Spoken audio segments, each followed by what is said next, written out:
Hello, I'm Thomas Abihana, Stratfor Global Security Analyst at RANE. This podcast is brought to you by Stratfor Worldview, RANE's premier digital publication for objective geopolitical intelligence and analyses. Sign up for the free Stratfor newsletter at worldview.stratfor.com.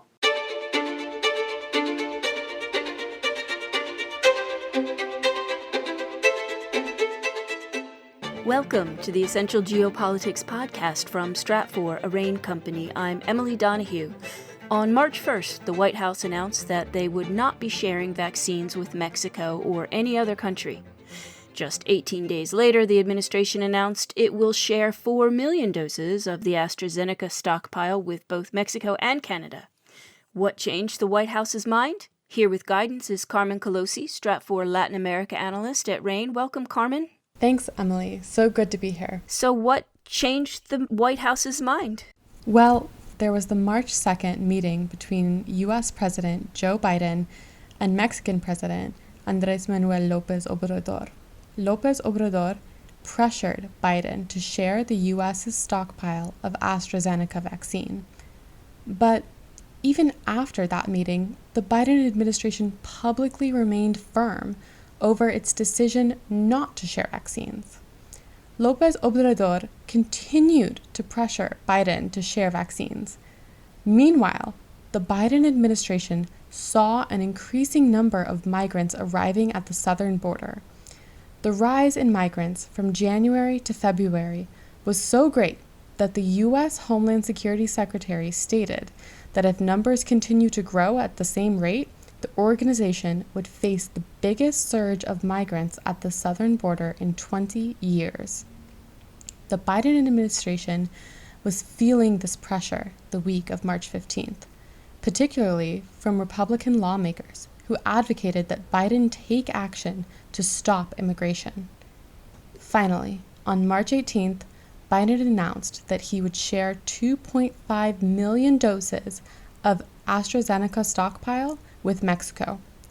Just a few hours later, López Obrador announced the closure of Mexico's northern and southern borders to non-essential activity, which includes migration. So, Carmen, could this be considered a quid pro quo between the U.S. and Mexican governments? The timing certainly indicates some level of coordination between the two governments, but the White House has said that the decision to share vaccines was made independently of Mexico's decision to curb migration.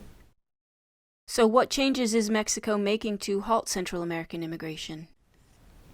So, in addition to closing Mexico's borders, the Mexican National Guard announced that it would implement 340 new checkpoints along traditional migrant routes in Mexico. It also plans to deploy 8,715 troops to the country's southern border with Guatemala to intercept migrants making the journey north.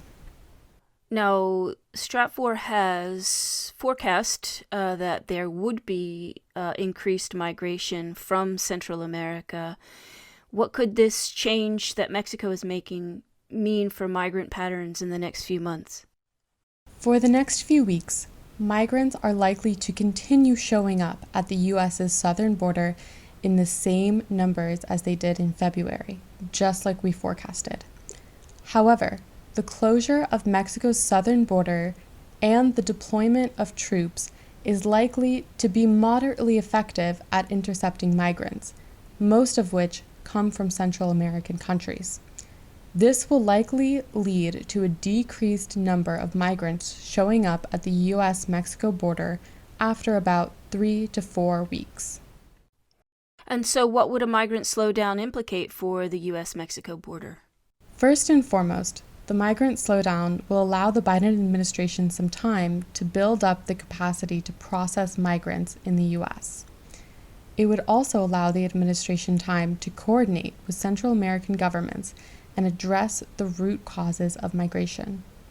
As an example, the Biden team sent an envoy to Mexico on March 23rd to discuss the root causes of migration. While this is a temporary fix for the issue of Central American migration, it will allow the administration time to pursue its long-term goals of curbing migration through economic development of Central American countries. Thank you for that guidance, Carmen.